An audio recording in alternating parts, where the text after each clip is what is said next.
समाज संतुलित राहतो तो फक्त आणि फक्त न्यायव्यवस्थेमुळेच. समजा जर आपल्या देशात न्यायव्यवस्था कोर्ट नसते तर एक असा समाज निर्माण झाला असता की ज्याला कोणताही नियम नाही, कायदा नाही, शिस्त नाही, कोणालाही कसला धाक नाही, कोणीसुद्धा कसंही वागलं असतं. कदाचित सत्य, हक्क आणि न्याय ह्याला काहीच अर्थ उरला नसता आणि सामान्य माणूस समाजव्यवस्थेत भरायला गेला असता. म्हणूनच न्यायव्यवस्थेला समाजाचा आधारस्तंभ म्हटलं जातं. आता न्यायव्यवस्था समाजासाठी गरजेची आहे का, किंवा न्याय कसा मिळवायचा, अशा अनेक प्रश्नांची उत्तरं आज आपण जाणून घेणार आहोत. नमस्कार, मी प्रेम डायरीमध्ये आपलं स्वागत आहे. आज माझ्या डायरीतलं एक नवीन पान उलगडणार आहे आणि पण ज्या व्यक्तीचे अशा व्यक्तीला आज आपण भेटणार आहे ते म्हणजे माझे वकील मित्र ॲडव्होकेट अमरसिंह भोसले सर यांना. आज आपण न्यायव्यवस्था आणि त्याचबरोबर त्यांचा जीवन प्रवासाविषयी चर्चा करणार आहोत. चला आतमध्ये येऊ. अरे की प्रेम, काय बरेच दिवसांना आज आलास. नमस्कार सर. नमस्ते नमस्ते, ये बस. बोल, काय म्हणतोय. सर, मला न्यायव्यवस्था आणि थोडा तुमचा जीवन प्रवास जाणून घ्यायचा होता. म्हणजे तुम्हाला वकील व्हावं असं का वाटलं, किंवा तुम्हाला वकील होण्याची प्रेरणा कुठून मिळाली? तसं लहानपणापासून प्रत्येक माणसाला असं वाटत असतं की आपण काहीतरी आयुष्यात करावं, किंवा एखाद्या लहानपणापासून प्रत्येक स्वप्न बदलत राहतात लहानपणीची. तसंच माझंही स्वप्न होतं की सैन्य दलात भरती व्हायचं. पण 12वीत गेल्यानंतर काही कारणानं माझा एक अपघात झाला रेसलिंग करताना, आणि त्यानंतर माझी थोडीशी स्वप्न बदलली. आणि स्वप्न बदलल्यानंतर मी विचार केला की आपण काय करू शकतो. आणि त्यावेळेस मला असं वाटलं की आपण वकिली हा व्यवसाय जो आहे, हा व्यवसाय निवडणं आपल्याला सगळ्यात सोयीस्कर होईल. त्याचा दुसरं एक कारण होतं की माझ्या घरात माझे वडील वकील असल्यामुळं मला तो वकिलीबाबतचा थोडंसं प्रेम जास्त होतं, आणि त्यामुळे मी हा वकिली व्यवसाय निवडला. बरं. सर, जेव्हा तुमचं कायद्याचं शिक्षण पूर्ण झालं आणि कोर्टात तुमचा पहिला दिवस होता, तेव्हा तुम्हाला काय वाटत होतं? वकील झाल्यानंतरची जी प्रोसेस असते की थोडंसं दडपण असतंच. आपण कुठल्याही क्षेत्रात ज्यावेळेस नवीन जातो त्यावेळेस दडपण हे आपल्या मनावर असते.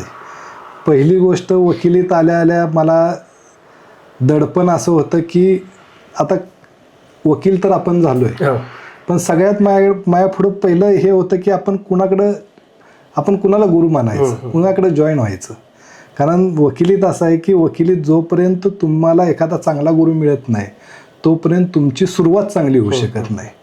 कधी कधी असं होतं की तुम्हाला गुरु नाही मिळाला तरी तुम्ही वकिलीत चांगलं ध्येय गाठू शकता, पण एक चांगला गुरु मिळण्यासाठी पहिल्यांदा धडपडावं लागतं. बरोबर आहे सर. कारण कुणी तुम्हाला लगेच ज्युनियर म्हणून घेत नाही. तुम्हाला ते जाणून घेतात, थोडंसं तुमचा इंटरव्ह्यू घेतात.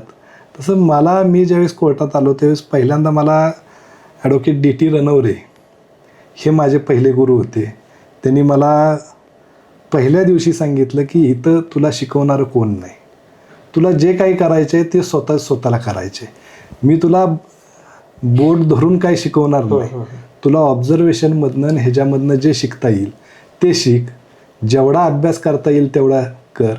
असं साधारणतः माझी सुरुवात त्यावेळेस झालेली होती. तर आत्ता तुम्ही गुरुचं नाव घेतलं, म्हणजे प्रत्येकाच्या आयुष्यात गुरु हा खूप महत्त्वाचा असतो, हे मला चांगलंच माहिती आहे. सर, जेव्हा तुमचं वकिलीचं शिक्षण पूर्ण झालं आणि तुमचा पहिला दिवस कोर्टात उभं राहण्याचा होता, तेव्हा काय वाटत होतं?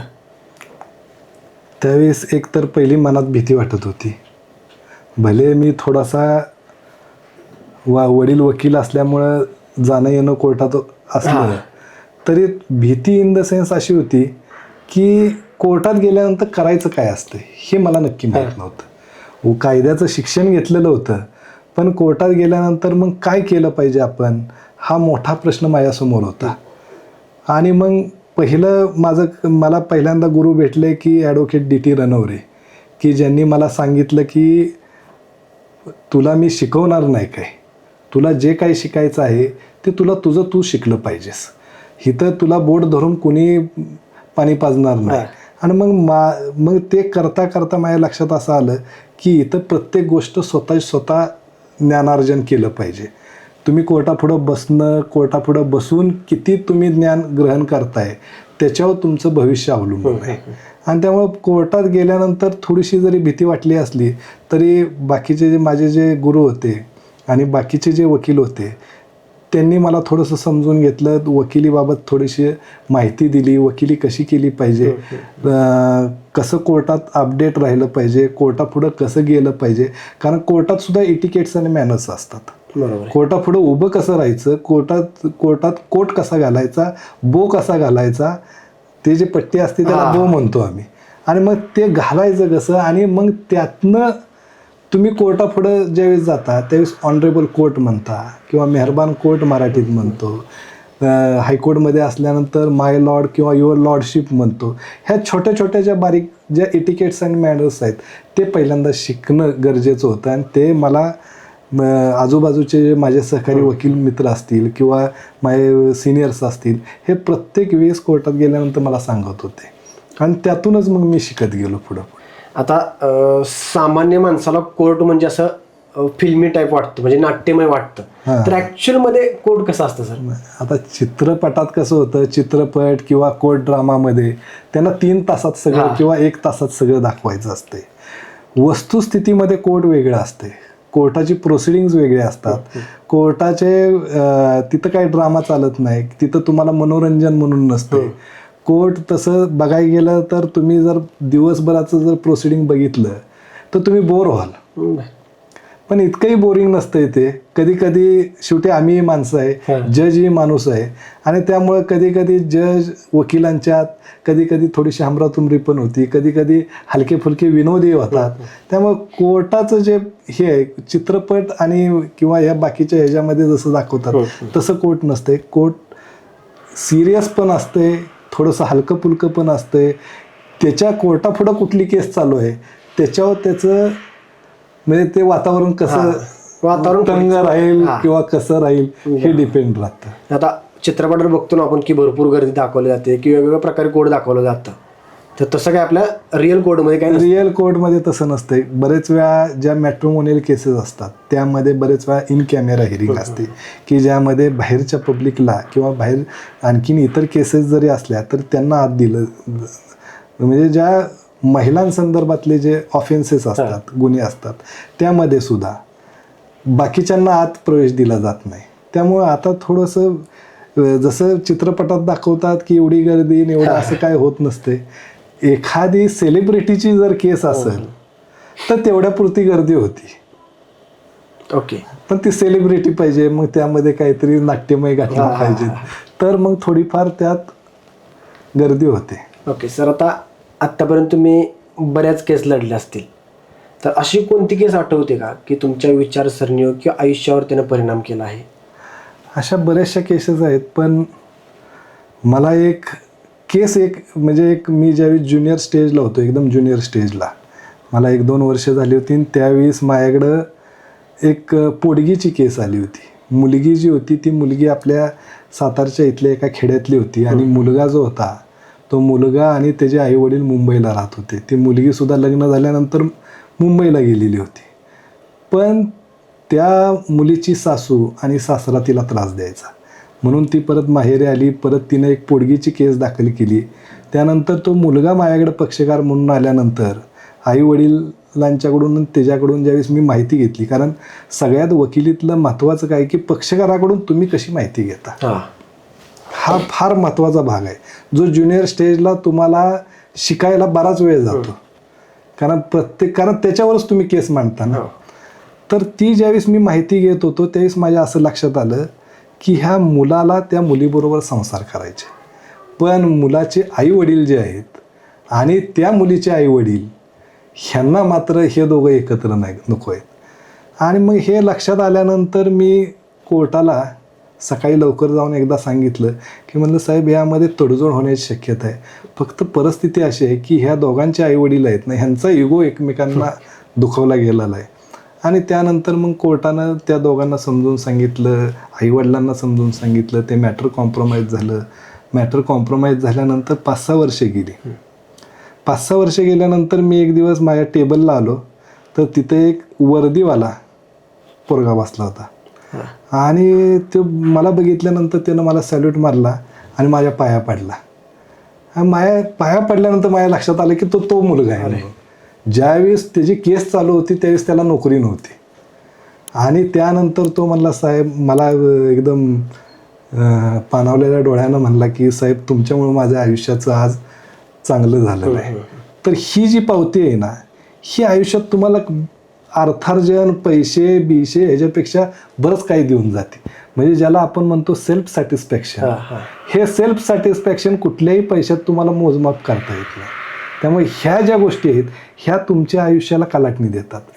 ज्यावेळेस मग ह्या अशा घटनांमुळं ज्यावेळेस तुमच्याकडे एखादा पक्षकार येतो, त्याच्याकडे पैसे आहेत नाहीत इकडं तुम्ही बघत नाही, त्याला कसा न्याय देता येईल ही जी भावना रुजती ना, ते ह्या अशा घटनातनं रुजली जाते. आणि तशीच माझ्या आयुष्यातही घडलेलं आहे. सर, असा कधी प्रसंग आला आहे का की तुम्हाला माहिती आहे की तुमचा क्लायंट चुकीचा आहे, तरी पण तुम्हाला त्याचा बचाव करावा लागतोय? मुळात पहिली गोष्ट की संविधान जे आपलं आहे, ह्या संविधानाचं प्रत्येक माणसाला न्याय मिळणं गरजेचं आहे असं संविधान म्हणतो. तो चुकीचा आहे का हे आहे हे ठरवण्याचा अधिकार वकिलाला नाही आहे. ते ठरवण्याचा अधिकार न्यायाधीशाला आहे. वकिलाचं काम काय आहे? वकिलाचं पहिलं काम असं आहे की तो आलाला जो माणूस आहे त्याचा पक्षकार, ह्याला कोर्टापुढं रिप्रेझेंट करणं, त्याची केस मांडणं. तो गुन्हेगार असेल किंवा आणखीन काय असेल तर संविधानात दिलेले अधिकार आहेत. त्यामुळे वकिलाचं काम हे नाही की तो पक्षकार बरोबर आहे का नाही हे पाहणं. वकिलाचं काम एवढंच आहे की आलेला पक्षकार जो आहे त्याची बाजू न्यायालयात मांडणं.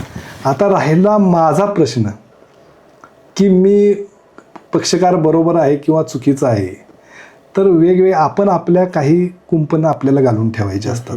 आपले काही इथिक्स असतात, मोरल्स असतात, आणि त्या इथिक्स आणि मोरल्सप्रमाणे आपण ज्यावेळेस वागतो त्यावेळेस ॲटोमॅटिकली काही ज्या गोष्टी आहेत त्या आपण नाकारत असतो. ब्रीफ घ्यायचं का नाही, काम घ्यायचं का नाही, हे सर्वस्वी प्रत्येक वकिलावर असतं.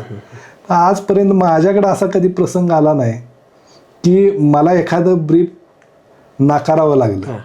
आणि जर नाकारलं असेल तर ते माझ्या इथिकलच्या किंवा माझे जे विचारसरणी आहे त्या बाहेरचं असेल तर मी नाकारलं पण असेल.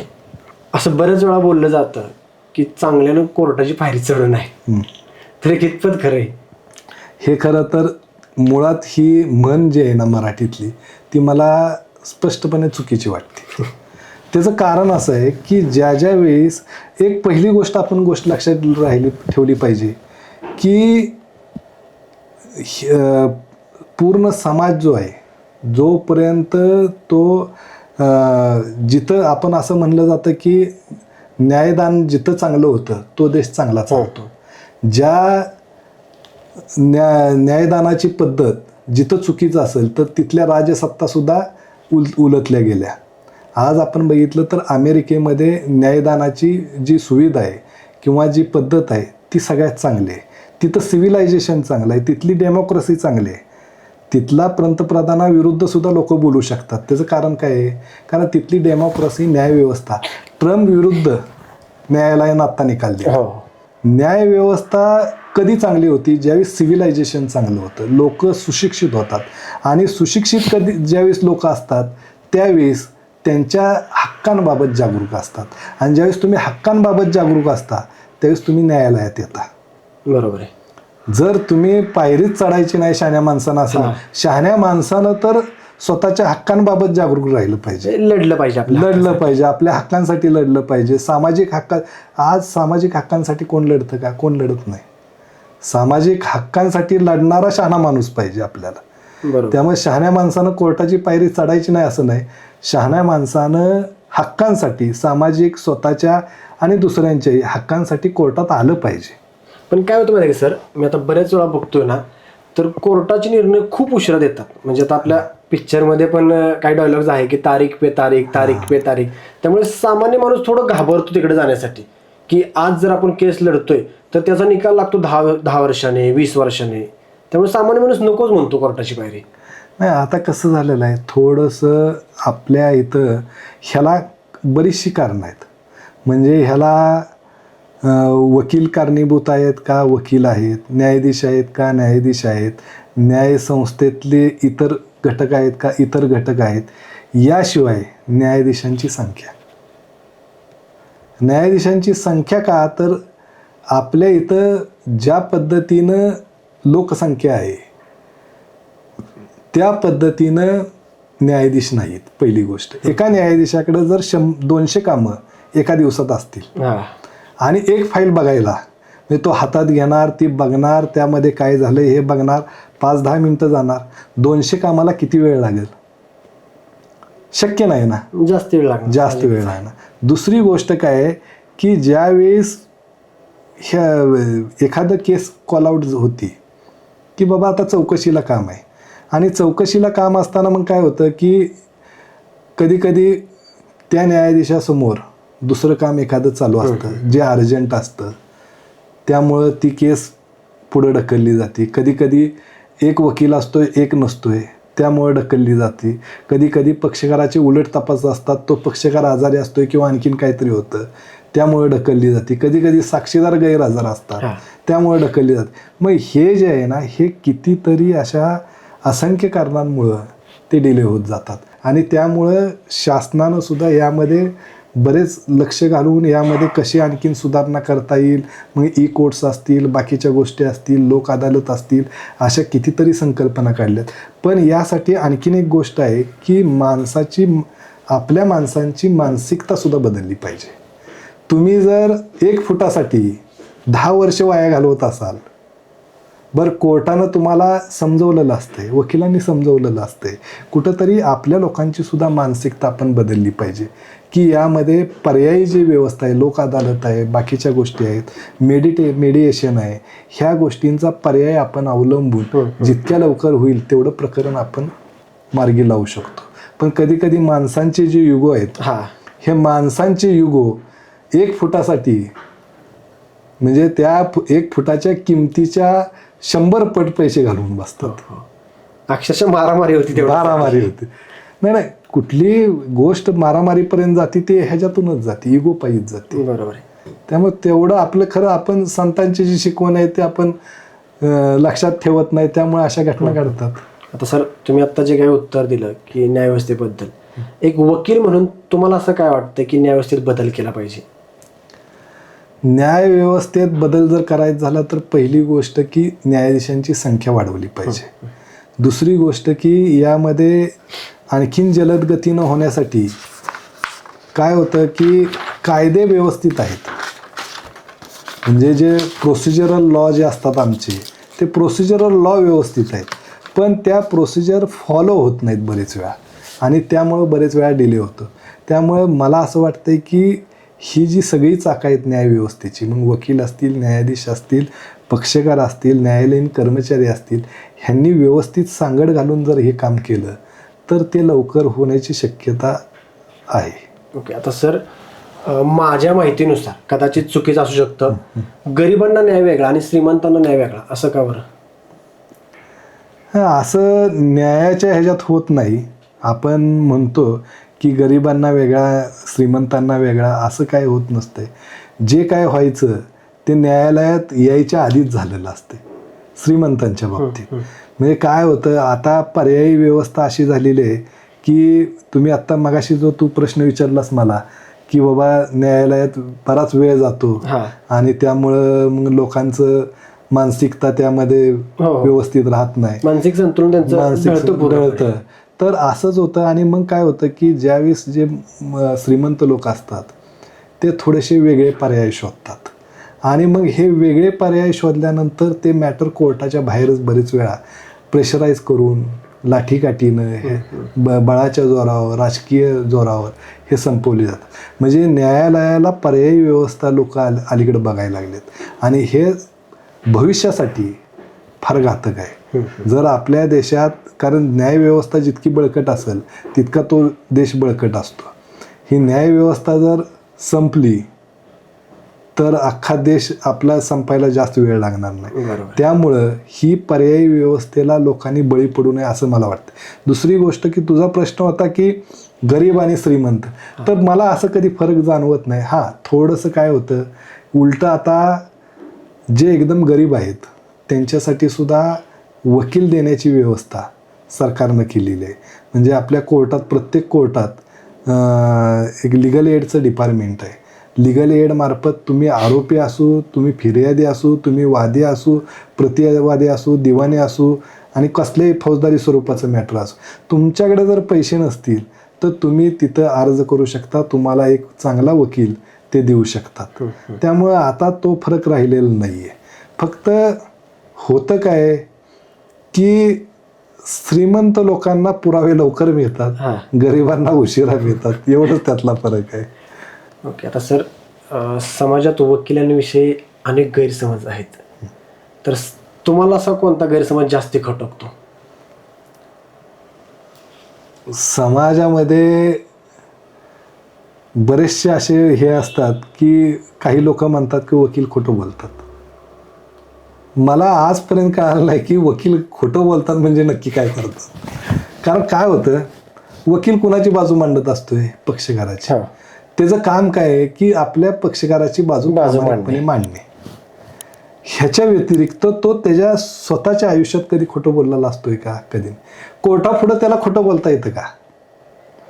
कोर्टापुढं जे कागदपत्र असतात त्या कागदपत्राच्या बाहेर जाऊन त्याला काही बोलता येत नाही. तो सगळी कागदपत्र, पक्षकाराने दिलेली माहिती ही त्या कायद्याच्या चौकटीत कशी आहे हे कोर्टाला सांगत असतो आणि त्याला कुठले कुठले कायदे ॲप्लिकेबल होतात हे सांगत असतोय. मग ह्याच्या व्यतिरिक्त मला वाटत नाही की हे एक लोकांची धारणा झाली की वकील खोटं बोलतोय, वकील नुसतीच बडबड करतो, वकील लय बोलतो, अशी एक लोकांची धारणा आहे. पण बरेचसे तुम्ही मोठे वकील बघाल ना तर ते कामाशिवाय कधीही बोलत नाहीत, म्हणजे फार कमी बोलतात, जिथं पाहिजे तिथंच बोलतात. त्यामुळे ह्या ज्या आहेत ह्या चुकीच्या धारणा आहेत. दुसरं की काही वेळेस असं होतं की लोकांचा एक असा गैरसमज असतोय की वकिलांकडे गेल्यानंतर पैसे जास्त जातात, आर्थिक शोषण होतं, असंही काही लोकांचं म्हणणं आहे. ते फार चुकीचं आहे. ज्यावेळेस वकील त्याच्या बुद्धिमत्तेचा वापर करत असतोय, बुद्धिमत्तेला म्हणजे तुम्ही एक 100 मीटर तुम्ही ज्यावेळेस खोदता त्यावेळेस ते दिसतं, पण एखादे 10 कागद वाचून त्याचा सारांश काढणं हे इतकं सोपं नाही ना, ते तितकंच अवघड आहे. त्यासाठी तुम्ही तुमच्या आयुष्यातली बरीचशी वर्ष घालवलेली असतात त्या कायद्याचा अभ्यास करायला. आणि त्यामुळे बुद्धिमत्तेचा पैसा मागणं किंवा त्याबाबतची फी मागणं ह्यात मला वाटत नाही काही गैर आहे. तो एक गैरसमज आहे आणि मुळात मला वाटत नाही की कुठलाही वकील असा अवास्तवी चार्ज करतो म्हणून. ओके. पण हा परिणाम सिनेमामुळे झाला नसावा का? हां, सिनेमामुळे काही सिनेमात तर काय पोलीस तर सगळ्यात विलन पोलीसच दाखवले जातात, पॉलिटिकल लीडर पण विलन दाखवले जातात, वकीलही दाखवले जातात. त्यामुळे सिनेमा हे तेवढ्यापुरतं आपण घ्यायचं असते. ते फक्त एक एंटरटेनमेंटचं साधन आहे. आता आजच्या म्हणजे माझ्यासारख्या तरुणांना जर वकील बनायचं असेल तर त्यांनी कोणत्या गोष्टी लक्षात घ्याव्यात? पहिली गोष्ट की LLB करणं म्हणजे वकिली नाही. लॉची डिग्री घेतल्यानंतर बरेचसे तुम्हाला फील्ड्स उपलब्ध आहेत. म्हणजे तुम्ही लॉ करत CS केलं तर तुम्ही कंपनी सेक्रेटरी होऊ शकता. LLB करून तुम्ही वेगवेगळ्या कंपनीत लिगल ॲडवायझर होऊ शकता. नंतर तुम्ही लॉ करून तुम्ही बऱ्याचशा बँकांमध्ये जाऊ शकता लिगल ॲडवायझर म्हणून. पण वकिली ह्यापेक्षा वेगळी आहे. पहिली गोष्ट लक्षात ठेवली पाहिजे तरुणांनी की वकील झाल्या तुम्हाला अर्थार्जन मिळेल असं नाही आहे. कारण बरेच वेळा कसं होतं की माणूस पोस्ट ग्रॅज्युएट झाला, नोकरी धरली की त्याला पहिल्या महिन्यात पगार येतो. वकिलीत तसं नाही. वकिलीत संघर्ष, पहिली गोष्ट की पहिले 3-4 वर्ष तुम्हाला संघर्ष करावा लागतो. 3-4 वर्ष तुम्हाला संघर्ष करावा लागतो, तुम्हाला अभ्यास करावा लागतो, तुम्हाला तहान भूक विसरून तुम्ही पुस्तकाच्या मागं धावावं लागतं, प्रत्येक गोष्ट शिकावी लागते आणि मग त्यातनं तुम्ही तयार होता. ह्या 3 ते 4 वर्षात त्याला अर्निंग कोणत्याच पद्धतीचं होतं? अर्निंग होणार, त्याच्यापुरतं होणार. बरं. तो जर बॅचलर असेल किंवा काय असेल तर तो मरणार नाही. पण एखाद्याला वाटलं की बाबा जसं एखादा नोकरीला लागल्यानंतर तो काहीतरी नवीन वस्तू घेईल किंवा काहीतरी करेल किंवा आईवडिलांसाठी काय करेल, तर तसं तुम्ही जर मनात धरून आला असाल किंवा तुम्ही एखाद्या मोठ्या वकिलाच्या मर्सिडीज हे बघून जर तुम्ही जर वकिलीत येत असाल तर तसं नाही आहे. त्या वकिलाचं आयुष्य गेलेलं असतं, त्यावेळेस त्याला ती मर्सिडीज मिळालेली असते. त्यानं आयुष्यभर दिवसातले 24 तासातले 15-15 तास ज्यावेळेस तो ऑफिसमध्ये घालवलेले असतात त्यावेळेस त्याला ती मिळालेली असते. हे पण गोष्ट लक्षात ठेवली पाहिजे. पण सुरुवातीचे 3 ते 4 वर्ष तुम्ही अर्थार्जनाकडे न बघता तुम्ही जेवढं त्यात काम करता येईल, जेवढं तुमचं नाव करता येईल. शेवटी हे जे प्रोफेशन आहे हे नोबल प्रोफेशन आहे. पैसे तुम्हाला ह्यामध्ये मिळत राहतात. फक्त पैसे कधी मिळतात? ज्यावेळेस तुमचं नाव होईल. नाव कधी होणार? की ज्यावेळेस तुम्ही तेवढे कष्ट कराल, तेवढा अभ्यास कराल, कायद्यात तेवढे तुम्ही पारंगत. कुणी तुमच्याकडे केस देणार नाही. तुम्ही पारंगत नसाल कायद्यात तर कोण देणार आहे तुमच्याकडे केस? कुणी देणार नाही. आणि सर हे मला असं वाटतं की फक्त वकील क्षेत्रातच नाही तर प्रत्येक क्षेत्रात लागू पडतं. प्रत्येक क्षेत्रात हे संघर्ष आणि हे कुठेही नवीन तुम्ही व्यवसाय करा, व्यापार करा, तुम्ही काही करा, तुम्हाला संघर्ष, चिकाटी, जिद्द ह्याशिवाय तुम्हाला दुसरे कुठलेही पर्याय नाही आहेत. कुणी काही सांगू देत. आता इतक्या ताणतणावाच्या कामात वैयक्तिक आयुष्य आणि व्यावसायिक जबाबदाऱ्या कशा हँडल करता किंवा तुम्हाला अशी कोणती गोष्ट मोटिवेट ठेवते? खरं तर ताणतणाव जो आहे तो प्रत्येकाच्या आयुष्याचा भाग झालेला आहे. म्हणजे एखादा लहान मूल जरी असलं शाळेत जाणारं तर त्याला ते होमवर्कचं ताणतणाव असतं. फक्त आपण कसा तो हँडल करायचा हे प्रत्येकानं आपापले स्किल जे आहेत ते जोपासावे लागतात. आणि त्याला आत्ता तुम्हाला पर्याय नाही आहे. मग तुम्ही कसे जोपासायचे? तुम्ही सकाळी व्यायाम करा, सेल्फ हिप्नॉटिझम करा किंवा आणखीन कुठल्या ह्याच्यात रस असेल, संगीतात असेल, तुम्हाला आणखीन वाचनात असेल तर त्याच्यामार्फत तुम्हाला तो ट्रेस घालावा लागतो. हा व्यवसाय जो आमचा आहे तो हे विकतचं दुकान आहे. म्हणजे आम्ही लोकांकडून पैसे घेतो आणि त्यांचं दुकानं आम्ही घेऊन चालत असतो. कारण शेवटी असं असतंय की ज्यावेळेस आपण एखादा माणूस आपल्याकडे येतो आणि तो तुम्हाला पैसे देतोय, तुमची फीस देतोय त्याची केस लढायसाठी, त्यावेळेस त्याची केस लढणं आणि त्यामध्ये होणाऱ्या घडामोडी त्यालाही माहीत नसतात. त्याला ज्ञान नसते म्हणून तुमच्याकडे आलेला असतो. आणि त्यामुळे ते प्रामाणिकपणे ज्यावेळेस आपण चालवत असतोय त्यावेळेस त्यातल्या प्रत्येक घटनेचा, प्रत्येक घडामोडीचा ताण तुमच्यावर येत असतोय. अशा कितीतरी केसेस असतात, त्या सगळ्या लक्षात ठेवायच्या. त्याचे प्रत्येक रोजचे कामाचे रोजचे येणारे रोजचे आर्ग्युमेंट्स असतात, रोजचे उलट तपास असतात. एक उलट तपास घ्यायचा, सपोज डॉक्टरचा उलट तपास घ्यायचा आहे, त्या डॉक्टरपेक्षा तुम्हाला कणभर तरी थोडंसं माहीत पाहिजे.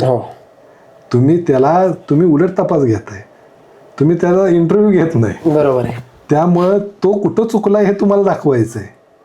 त्यामुळे कणभर तरी तुम्हाला त्याच्या क्षेत्रातलं ज्ञान मिळालं, त्याच्यापेक्षा थोडं जास्ती माहिती असणं गरजेचं आहे आपल्याला. आणि मग ह्या ज्या गोष्टी आहेत ह्या गोष्टी ज्यावेळेस तुम्ही, आणि सगळ्यात महत्त्वाचं काय की तुम्हाला कोर्टात पुढं परफॉर्म करावं लागतं. वकील हा चांगला ॲक्टर लागतो. बरं. काय, you have to perform before the court. बरोबर आहे. आणि ज्यावेळेस तुम्ही परफॉर्म देता त्यावेळेस जसं प्रत्येक ॲक्टरला वाटत असतं की आपला परफॉर्मन्स आणखीन चांगला झाला पाहिजे, तसं वकिलाचं आहे. प्रत्येक वेळेस तो कोर्टासमोर ज्यावेळेस उभा राहतो त्यावेळेस त्याला प्रत्येक वेळेस वाटतं की मागच्या वेळेसपेक्षा आपण चांगलं आर्ग्युमेंट केलं पाहिजे, आपण हा चांगला क्रॉस केला पाहिजे. पण ते चांगलं आर्ग्युमेंट 1 तासाचं करायसाठी 8 तास तुम्हाला अभ्यास करावा लागतो. किंवा एक क्रॉस घेण्यासाठी तुम्हाला कितीतरी पुस्तकं वाचावी लागतात. नुसतं त्या विटनेसकडं किंवा तो साक्षीदार कसा आहे हे बघून चालत नाही, त्याची सायकोलॉजी तुम्हाला बघावी लागते. आता सामान्य माणसाने न्यायव्यवस्थेचा उपयोग कसा करून घेतला पाहिजे? सामान्य माणसानं पहिली गोष्ट त्याच्या हक्कांबाबत जागृत राहिलं पाहिजे. त्याचे हक्क काय आहेत? प्रत्येक माणसाला संविधानानं कुठले हक्क दिलेले आहेत, आणि मग संविधानाच्या हक्काबाबत ज्यावेळेस माणूस जागरूक राहतो त्यावेळेस न्यायदानामध्ये त्याची सक्रियता वाढते. तो न्यायाच्या बाबतीत ज्या सकारात्मक गोष्टीकडे बघत राहतो. आणि त्यामुळे मला असं वाटतं की ज्यावेळेस माणूस स्वतःच्या हक्कांबाबत जागरूक राहतो त्यावेळेस ॲटोमॅटिकली तो न्यायव्यवस्थेकडे वळत राहतो. सर, आता आपल्या कामामध्ये योग्य वकील कसा निवडला पाहिजे? तसं वकिलांमध्ये काही लोक दिवाणीत प्रॅक्टिस करत असतात, काही क्रिमिनलमध्ये करत असतात, काही दोन्हीकडे करत असतात. आपलं काम कोणत्या पद्धतीचं आहे, ज्युनियर असू दे सिनियर असू दे, पहिली गोष्ट बघितली पाहिजे की त्या वकिलाच्यात सातत्य आहे का, वकील कष्टाळू आहे का, आणि तिसरी गोष्ट की आपण ज्या पद्धतीचं आपलं काम आहे त्या कामामध्ये तो निष्णात आहे का ह्याची चौकशी आपण केली पाहिजे. ओके. ज्यावेळेस तुमचा वकील सिनियर असू दे ज्युनियर असू दे त्यानं काही फरक पडत नाही. फक्त वकील कष्टाळू असला की तुमची कुठलीही केस तो कुठनंही चांगल्या पद्धतीनं तो हँडल करू शकतो, चांगल्या पद्धतीनं त्याचा निकाल लावू शकतो. दुसरी गोष्ट की लोकांनी एक गोष्ट लक्षात ठेवली पाहिजे की वकिलाचं काम जे आहे ते केस मांडण्याचं आहे, निकाल देण्याचं काम वकिलाचं नाही, ते न्यायाधीशाचं काम. बरेच वेळा काय होतं की बरेच वेळा पक्षकार किंवा एखादा माणूस आला की तो पहिला प्रश्न काय विचारतो, निकाल माझ्यासारखा लागेल काय. निकाल देण्याचं काम वकिलाचं नाही. वकील काय सांगू शकतो की तुझ्या केसमध्ये बाबा मेरिट आहे डिमेरिट्स आहे, तुझ्या बाजूनं कायदा आहे कायदा नाही, ह्या अशा ज्या गोष्टी आहेत ह्या अशा गोष्टी वकील सांगू शकतो. ह्याच्यापेक्षा वकील वेगळं काही सांगू शकत नाही, निकालाबाबत काही सांगू शकत नाही.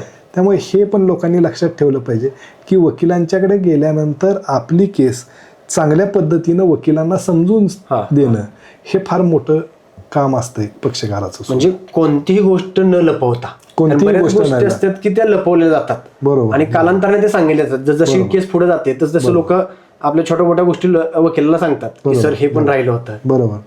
एक गोष्ट लपवली तर त्याचे परिणाम तुमच्या केसवर किती भयानक होऊ शकतात हे आम्ही आत्ता सांगू शकत नाही, कारण ते कधी कळतं ज्यावेळेस केसचा निकाल लागतो त्याच वेळेस.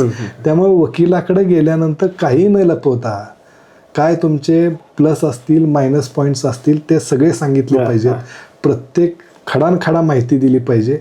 याशिवाय ज्यावेळेस वकील अभ्यास करतो त्यावेळेस त्याला बरेचसे प्रश्न पुन्हा नवीन प्रश्न निर्माण होतात, आणि मग त्यावेळेस त्या प्रश्नांची सुद्धा उत्तर दिली पाहिजे. जे आपले वडीलधारे माणसं आहेत ते म्हणजे बऱ्याच वेळा ऐकलंय मी की वकील आणि डॉक्टरांपासून काय लपवायचं नसतं, तर ते खरोखरच आहे. ते खरं आहे, ते खरं आहे. सर, आजकाल सोशल मीडियाचा जमाना आहे. सोशल मीडिया असेल, AI असेल, त्याच्या माध्यमातून माहिती मिळवतात आणि तुमच्याबरोबर हुज्जत घालण्याचा प्रयत्न करतात, तर ते कितपत योग्य आहे?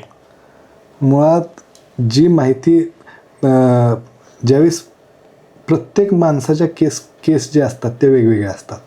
जी सोशल मीडियावर माहिती असते ती जुजबी माहिती असते, ती तुमच्या केसला उपयोगी पडेल असं त्यात कधीच नसतं. कारण जर प्रत्येक केस समान असती तर दरवर्षी हजारो जजमेंट सुप्रीम कोर्टनं हायकोर्टनं द्यायचं काही कारण नाही, एकच जजमेंट दिलं असतं. तर तसं होत नाही. आता साधी गोष्ट एक तुम्हाला सांगतो की 2005ला मुला एवढा हक्क हिंदू कायद्यात दिला की मुलगी पण जन्मली की तिला वडिलांच्या प्रॉपर्टीत किंवा वडिलांच्या प्रॉपर्टीत हक्क आला. आता हा जो कायदा आहे, ह्या कायदा आल्यानंतर त्याच्यावरती इतके प्रचंड जजमेंट्स आले की प्रत्येक वेळेस कोर्ट, सुप्रीम कोर्ट असेल किंवा हायकोर्ट असेल, ह्यांचे वेगवेगळे व्ह्यू यायचे की त्यावेळेस बाप जिवंत पाहिजे का बाप जिवंत नको आहे. 2005ला तुम्हाला हक्क जर आला, मुलगी जिवंत पाहिजे का मुलगी मेलेली असली पाहिजे, मग तिला हक्क येणार का, तिच्या पोरांना हक्क येणार का, असे कितीतरी वेगवेगळे कोर्टाचे निर्णय आले. आणि शेवटी 2019ला एक फायनल जजमेंट आलं सुप्रीम कोर्टचं. बेंच म्हणजे काय, ज्यावेळेस 2, 3, 4 जजेस बसतात त्याला बेंच म्हणतो. ज्यावेळेस एकच जजेस बसतो त्यावेळेस त्याला सिंगल बेंच म्हणतात. तर असं बेंचचं एक जजमेंट आलं आणि बेंचच्या जजमेंटमध्ये ते डिसाईड झालं की नाही बाबा की वडील जिवंत असो अगर नसो, त्या मुलीला बाय बर्थ तिचा जन्म कधीही होऊ द्यात, 2005 पूर्वी होऊ द्यात, 2005 नंतर होऊ द्यात, पण तिला तो वाटपाचा अधिकार आलेला आहे, त्या प्रॉपर्टीत तिला अधिकार आलेला आहे. आता ही जी माहिती आहे, ही माहिती ज्यावेळेस एखाद्या सोशल मीडियावर येते ती वेगवेगळ्या पद्धतीने येते, आणि मग त्या वेगवेगळ्या पद्धतीनं आल्यामुळं त्याचा अर्थ वेगवेगळा निघतो. ती तुमच्या केसच्या फॅक्ट्सची ॲप्लिकेबल असेल असं पण नसतं. आणि मग त्यामुळं ती माहिती घेऊन ज्यावेळेस लोक येतात आमच्याकडं, त्यावेळेस त्यांना असं वाटतं की ती ज्यानं ते यूट्यूबर असेल किंवा आणखीन काय इंस्टाग्रामवरचा माणूस असेल त्यानं दिलेलीच माहिती खरी आहे, असं जे लोकांचा एक संभ्रम निर्माण होतो, त्यामुळे ते लोक हुज्जत घालत बसतात. तर तसं न करता, कारण वकील कायद्याचा अभ्यास केलेला असतोय, तुमची केस जाणतो तो. सगळ्यात महत्त्वाचं की तुमची केस सगळ्यात त्याला माहीत असते आणि त्यामुळं त्या अनुषंगानं कुठले कुठले कायदे त्याला ॲप्लिकेबल होतील, कसे कसे होतील हे तो जाणतो, तो अभ्यास करत असतोय आणि त्यामुळं येऊन कुठल्या तरी एखादं जुजबी माहिती घेऊन वकिलांबरोबर भांडण करण्याचं खरं तर काही कारण नसतं. दुसरा तुझा प्रश्न होता की AI बाबत. तर AI जे आहे ते डाटा कुठनं कलेक्ट करतं, जे पब्लिक डॉमेनमध्ये आहे तोच. म्हणजे आता तू ही मागची माझी पुस्तकं बघत असशील, ती एक जर्नल्स आहेत. ह्या जर्नलमध्ये पब्लिकेशनकडं ते राईट स्वतःकडे असतात किंवा सुप्रीम कोर्टचे जे जजमेंट्स असतात ते सुप्रीम कोर्टाच्या वेबसाईटवर असतात. ते पब्लिक डोमेन नाही आहे. त्याला तुम्हाला एक ठराविक ते संकेतस्थळी जाऊन ते काय बाकीच्या गोष्टी करून मग तुम्हाला ते जजमेंट मिळतं. ते इतक्या सहजासहजी मिळत नाही. तर तसंच जे पब्लिक डोमेनमध्ये असते त्याच्या आधारे AI सगळं गोळा करतं. तुम्ही एखादा प्रश्न विचारला की मला डिवोर्स पाहिजे, ह्या ग्राउंडवर पाहिजे, ते काय करतं, पब्लिक डॉमेनमध्ये जी माहिती आहे ती गोळा करतं आणि तुमच्या प्रश्नाला ते उत्तर देऊन टाकतं. ह्याच्यावर तुमची केस आहे का? त्याच्यावर नाही ना तुमची केस. तुमच्या केसमध्ये कितीतरी फॅक्ट्स असतात. तुमचं लग्न कधी झालं, काय कधी झालं, कधी वेगवेगळे राहायला लागला, कधी काय काय झालं, कधी हाणामारी झाली, कधी काय झालं, ह्या सगळ्या घटना आल्या ना. आणि ह्या घटनेतून तुमची केस तयार झालेली आहे. ती AI जी माहिती गोळा करते ते पब्लिक डॉमेनमधनं प्रत्येक माहिती बरोबर असेल असं काही नाही. अलीकडं सुप्रीम कोर्टानं काही वकिलांनी AI मार्फत एक रिट पिटिशन तयार केलं आणि ते रिट पिटिशन दाखल केल्यानंतर त्या रिट पिटिशनमध्ये जे जजमेंट्स होते सुप्रीम कोर्टाचे, तर ते जजमेंट सुप्रीम कोर्टानं कधीच दिलेलं नाही असं लक्षात आलं. म्हणजे ते खोटी माहितीसुद्धा, फसवी माहितीसुद्धा त्या ह्याच्यात घातली गेलेली असते AI मार्फत. हे लोकांनी लक्षात ठेवलं पाहिजे. त्यामुळं ते गाईड म्हणून तुम्हाला वापरता येईल की तुम्हाला फक्त एक जुजबी माहिती गोळा करून तुम्हाला कुठल्या दिशेनं जायचं आहे हे तुम्हाला गाईड करू शकतं, पण तुम्हाला त्यातून फार मिळू शकतं असं नाही आहे.